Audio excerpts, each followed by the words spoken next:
महाराष्ट्र विशेष जनसुरक्षा विधेयक 2024 विधेयक क्रमांक 33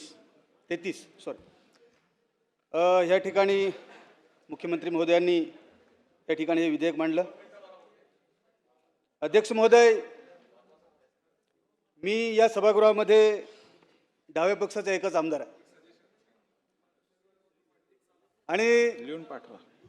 या ठिकाणी मला या विधेयकामध्ये काही गोष्टी मांडाव्याशा वाटतात।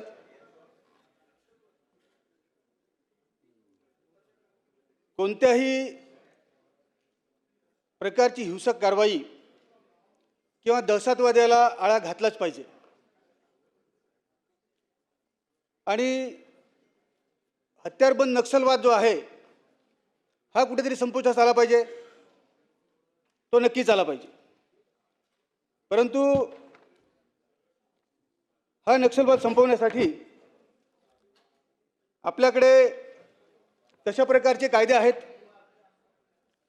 मकोका कायदा अस्तित्वात आहे, त्याचप्रमाणे आता 2023चा भारतीय कायदा अस्तित्वात असताना UAPA हा कायदा अस्तित्वात आहे। तर मला असं वाटतं की हे विधेयक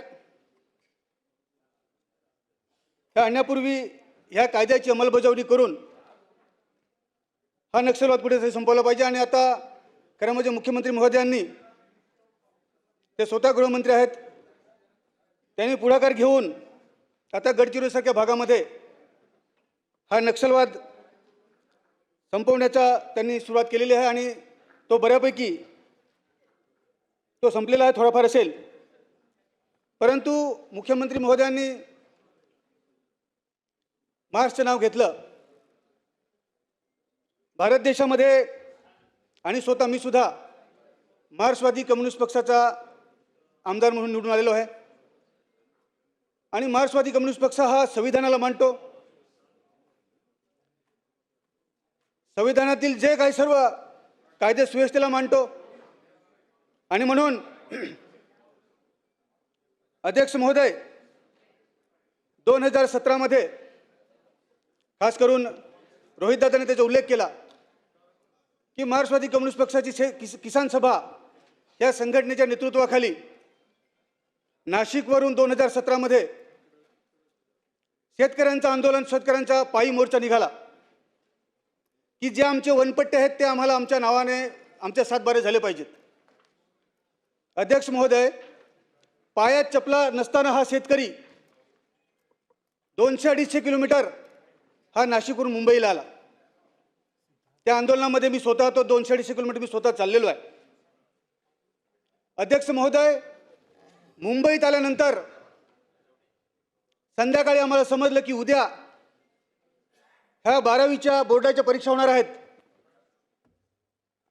म्हणून की मुलांच्या परीक्षा चालू असताना मुंबईमध्ये कुठे ट्रॅफिक होऊ नये आणि मुलांचे पेपर जे आहेत ते परीक्षा त्यांनी दिली पाहिजे, ते पेपर चुकू नये म्हणून हा शेतकरी, दिवसभर चाललेला शेतकरी हा पूर्ण रात्र चालला आणि तो आझाद मैदानला पोहोचला शांततेच्या मार्गाने।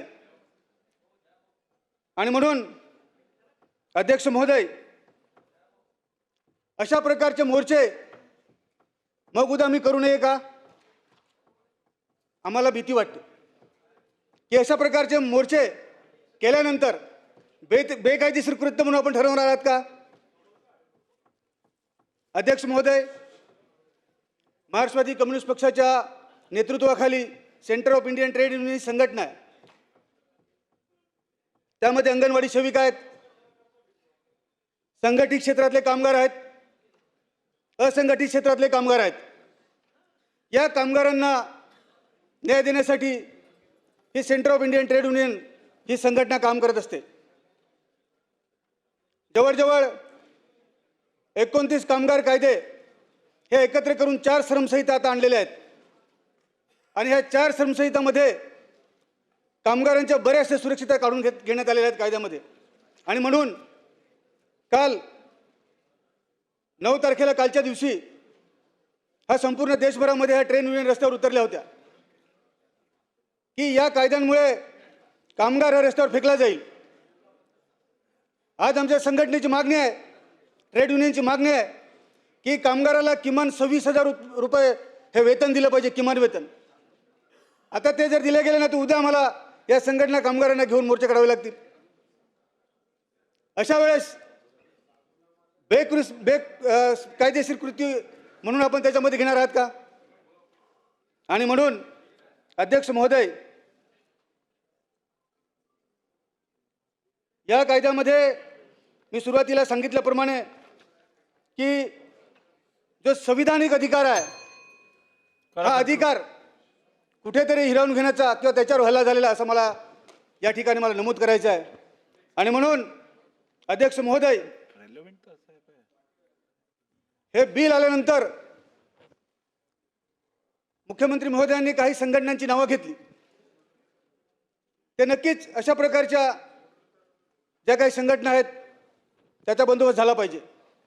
परंतु संविधानाला मानणारे शांततेच्या मार्गाने कायदेशीररित्या जर आंदोलन करत असतील तर त्याच्यावर बेकायदेशीर कृत्य म्हणून अशा प्रकारची कारवाई करू नये. आणि म्हणून अध्यक्ष महोदय, या ठिकाणी बरीचशी आंदोलनं सुरू आहेत. आझाद मैदानमध्ये आंदोलन सुरू आहे. सर्व शिक्षण क्षेत्रामध्ये, आरोग्य क्षेत्रामध्ये आपण बाह्य यंत्रणेद्वारे आज आपण पदभरती करतो आणि त्यामुळे सुद्धा आंदोलनं सुरू आहेत. हा संविधानिक अधिकार आहे आणि म्हणून या बिलाच्या माध्यमातून तो अधिकार हिरावून घेता कामा नये अध्यक्ष महोदय. आणि म्हणून मी या ठिकाणी असं नमूद करतो